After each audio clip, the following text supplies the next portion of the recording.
Meron akong module na topic sa training ko, talking, which stands for timing, appreciation, listening, knowledge, integrity, need, and giving. Yung word na talking, andun na yung acronym, no?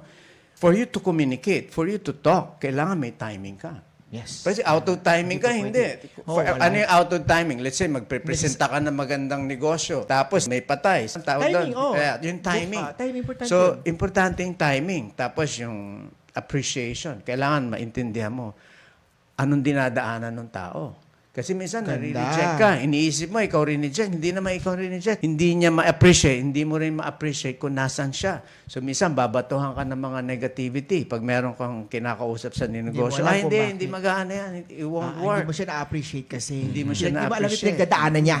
Tapos, Yung what? pinagdadaanan niya. Bago mo kausapin, kailangan Listen, syempre. nag-probe ka na. May listening ka na. Listening ka na. Naintindihan mo na kung sino kakausapin mo. Anong lengguwahe, anong feeling niya, anong pinagdaanan niya, anong ma-experiences niya.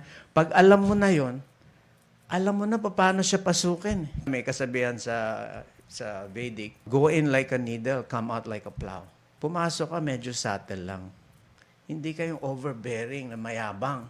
Pasok ka, very humble. Pero yung outcome mo, parang araro. So, these principles are actually there. Doon yung mga principle na yun. We train. And kumbaga sa nagte-training tayo na maging magaling na basketball player, magaling na atlete, kung ano-ano man yung pinag-aaralan natin.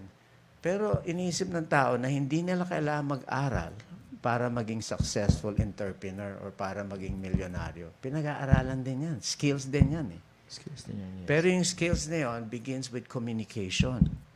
Kasi key to success is communication.